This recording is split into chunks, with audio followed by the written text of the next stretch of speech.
मित्रांनो, online form भरण्यापूर्वी महत्वाची माहिती तुम्हाला माहित असणं गरजेचं असतं. तर तुम्ही इथे पाहू शकता, पोलीस शिपाई भरती 2022-23. 22-23 का नाव आहे? कारण 22-23 ला भरती जी झाली नाही ती आता 2024 ला घेण्यात येणार आहे. कारण कोरोनामध्ये एक गॅप पडला होता. आता इथे पहा, दिनांक 5/3/2024 ते 31/3/2024 या कालावधीत जे काही ऑनलाईन फॉर्म आहेत ते सुरू होणार आहेत. ऑनलाईन फॉर्म, ऑनलाईन अर्ज कुठं भरायचा आहे?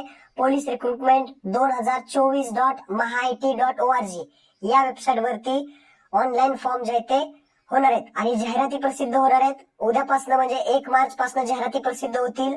mahapolice.gov.in इथे वेबसाईट दिलेली आहे, ते इथे तुम्ही पाहू शकता. आता काय काय महत्वाच्या सूचना देण्यात आलेल्या आहेत ते इथे समजून घ्या. पहिली सूचना आहे, कुठल्या वेबसाईट वरती फॉर्म भरायचा आहे ते दिलेलं आहे. अर्ज सादर करता येणार आहेत. सुविधा, अर्ज सादर करण्याची ऑनलाईन सुविधा पोलीस रिक्रुटमेंट 2024 mahaiti.org ही वेबसाईट असणार आहे. उमेदवार एका पदाकरिता संपूर्ण महाराष्ट्रात राज्यात फक्त एका घटकात अर्ज करू शकतो. लक्षात ठेवायचंय, 10-15 किंवा 1-2-3 असे अर्ज करत बसायचं नाही. उमेदवार एका पदाकरिता संपूर्ण महाराष्ट्रात फक्त एका घटकात अर्ज करू शकतो. ही सगळ्यात महत्वाची इथे बाब आहे. उमेदवाराचं चुकीची माहिती दिली, उमेदवाराने चुकीची माहिती दिली तर उमेदवाराला कोणत्याही टप्प्यावरती रद्द करण्यात येणार आहे. ही सुद्धा माहिती महत्वाची आहे. आता अर्ज केलेल्या उमेदवारांचं जे काही पहिल्यांदा काय होणार आहे तर शारीरिक चाचणी परीक्षा घेण्यात येणार आहे. 50 गुणांची शारीरिक चाचणी असणार आहे आणि त्यानंतर तुमची लेखी परीक्षा जी असणार आहे ती होणार आहे.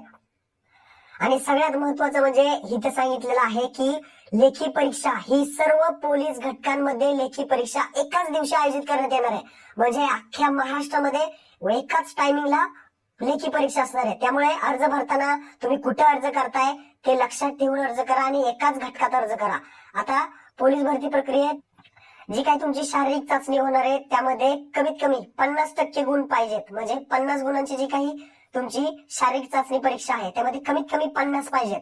म्हणजे 25 मार्क तरी कमीत कमी तुम्हाला पडले पाहिजेत. तर तुम्ही काय होणार आहे, जे काही लेखी परीक्षेसाठी उत्तीर्ण असणार आहे म्हणजे लेखी परीक्षा तुम्ही देऊ शकता. किमान तुम्हाला लेखी परीक्षेसाठी 40% गुण मिळणे अनिवार्य आहे. आणि जर तुम्ही लेखी परीक्षा जी 100 मार्काची होणार आहे, शारीरिक चाचणी तुमची 50 गुणांची आणि लेखी 100 गुणांची होणार आहे. जर तुम्हाला लेखी परीक्षेला जायचं आहे तर तुम्हाला कमीत कमी शारीरिक मध्ये 50% गुण पाहिजेत आणि लेखी परीक्षेमध्ये 40% गुण मिळवायचे तर तुम्ही उत्तीर्ण राहणार आहे. अशा पद्धतीने हा येणार आहे. आणि 40% पेक्षा जर कमी गुण तुम्हाला पडले लेखी परीक्षेमध्ये तर तो अपात्र राहील, तो भरती होऊ शकत नाही. अशा पद्धतीने आहे. आता त्यांनी परत एकदा इथे सांगितलंय, सर्व पोलीस घटकांमध्ये लेखी परीक्षा एकाच दिवशी आयोजित करण्यात येणार आहे. त्यासाठी अर्जदाराने ऑनलाईन अर्ज भरताना व्यवस्थित जे काही अर्ज आहे तो भरायचा आहे. खाली त्यांनी भरपूर माहिती दिली आहे, ज्यामध्ये सांगितलंय की कागदपत्रे तुमची निवड झाल्यानंतर कागदपत्रे तुम्हाला लागणार आहेत. कागदपत्रे कोणकोणती लागणार आहेत ते मी तुम्हाला पुढे सांगतो. तर ही माहिती इथे तुम्ही वाचू शकता, याचा स्क्रीनशॉट घेऊ शकता.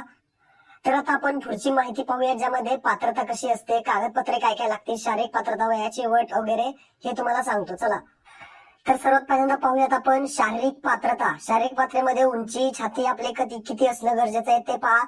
उंची जर पाहिली, उंची पुरुषांसाठी 165 सेंटीमीटर पेक्षा कमी नसली पाहिजे. SRPF साठी जर अर्ज करत असाल तर 168 सेंटीमीटर पाहिजे. 165 सेंटीमीटर पेक्षा कमी, सेमीपेक्षा कमी नसावी. आणि SRPF साठी 168 लागणार आहे. आणि महिलांसाठी 158 सेंटीमीटर राहील. आता छाती पुरुषांसाठी न फुगवता 79 सेंटीमीटर पेक्षा कमी नसावी. लक्षात ठेवा, म्हणजे कमीत कमी तुमची इथे 79 पाहिजेच, 79 पेक्षा कमी नसावी.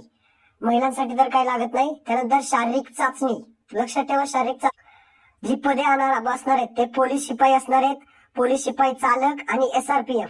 आता पोलीस शिपाईसाठी जर पाहिली, चाचणीची जी काही परीक्षा आहे ते पुरुषांसाठी 1600 मीटर राहणार आहे आणि 100 मीटर राहणार आहे. महिलांसाठी 800 मीटर, 100 मीटर राहणार आहे. आणि जे काही गुण आहेत, मार्क्स 20 आणि 15 अशा पद्धतीने राहणार आहेत. गोळाफेक जर पाहिलं तर 15 मार्क त्याला राहणार आहेत. हे झालं पोलीस शिपाई. दुसरं पद पोलीस शिपाई चालकासाठी 1600 मीटर जे रनिंग आहे ते मुलींसाठी 800 मीटर ग्राउंड राहणार आहे आणि 30 मार्क त्याला राहणार आहेत आणि गोळा फेकला 20 मार्क, एकूण 50 गुण. पोलीस शिपाई SRPF साठी जर अर्ज करत असाल तर 5 किलोमीटर राहणारे ग्राउंड आणि 100 मीटर हे पोलीस शिपाई SRPF मध्ये पुरुषांसाठी फक्त राहतं, ज्यामध्ये 50 मार्क 5 किलोमीटरच्या अंतराला आहेत, 100 मीटरला 25 असे ग्राउंड राहतं, याला 100 गुण. अशा पद्धतीने ही शारीरिकची जी काही चाचणीची परीक्षा आहे त्याचं गुणाची.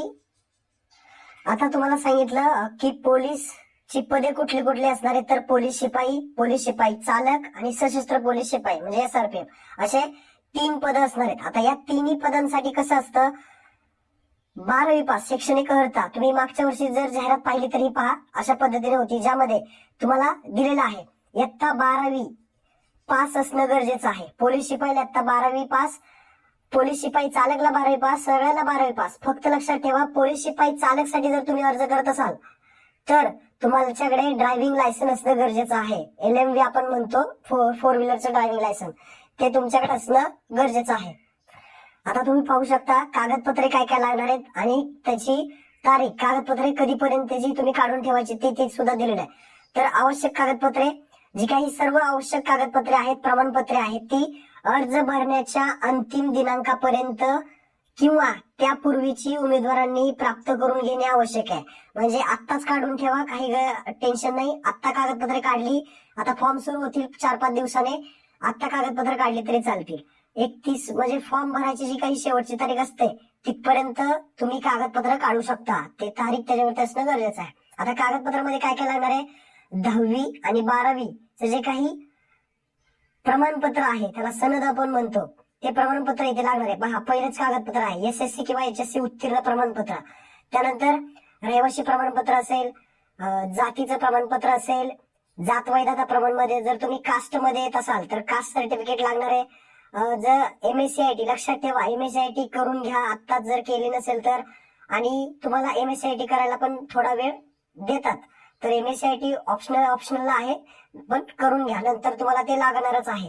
त्यानंतर खेळाडू असाल तुम्ही तर खेळाडू प्रमाणपत्र लागेल, खेळाडूंसाठी सुद्धा सेपरेट जे काही जागा असतात. त्यानंतर महिला असाल तर महिलांसाठी, इतर मागासवर्गीयासाठी काही उमेदवार आहेत त्यांना नॉन क्रिमिनल प्रमाणपत्र लागेल जर त्यामधून अर्ज करायचा असेल महिला आरक्षणासाठी.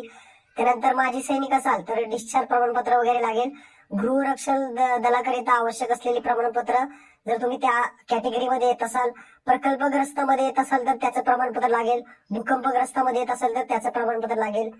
पोलीस पाल्य जर असाल तर पोलीस पाल्याचं प्रमाणपत्र लागेल, अनाथ असाल तर अनाथांचं प्रमाणपत्र, अंशकालीन असाल तर अंशकालीन प्रमाणपत्र. जे ओपन मध्ये येतात त्यांच्याकडे जर EWS त्यांनी काढलं नसेल तर EWS काढून घ्या. जे NCC मध्ये येतात तर NCC प्रमाणपत्र असेल तर ते इथे लागणार आहे. आणि डोमासाईल सर्टिफिकेट, ज्याला आपण 15 वर्षाचा पुरावा सुद्धा म्हणतो, तर डोमासाईल सर्टिफिकेट महत्वाचं काढून घ्या. तर अशा पद्धतीचे ही कागदपत्र तुम्हाला लागणार आहेत. आता वयाची अट कशा पद्धतीने असेल तर जी काही मागच्या वेळेसची भरती झाली होती त्यामध्ये पहा, खुला प्रवर्ग जर ओपन कॅटेगरीमध्ये तुम्ही येत असाल तर कमीत कमी तुमचं 18 वर्ष पूर्ण पाहिजे, जास्तीत जास्त 28. जर तुम्ही मागास प्रवर्गामध्ये येत असाल तर कमीत कमी 18 वर्ष, जास्तीत जास्त 33 वर्ष तुमचे पाहिजेत. प्रकल्पग्रस्त उमेदवार असाल तर 18 वर्ष कमीत कमी, जास्तीत जास्त 45. भूकंपग्रस्त असाल तर तुम्ही कमीत कमी 18, जास्तीत जास्त 45. अशा पद्धतीने दिले. याचा स्क्रीनशॉट काढून ठेवा. याच्यामध्ये जर काही बदल होईल, वर्ष वयोमर्यादा जर कमी जास्त झाली तर तुम्हाला नेक्स्ट व्हिडिओमध्ये फॉर्म सुरू झाल्यानंतर सांगितलं जाईल.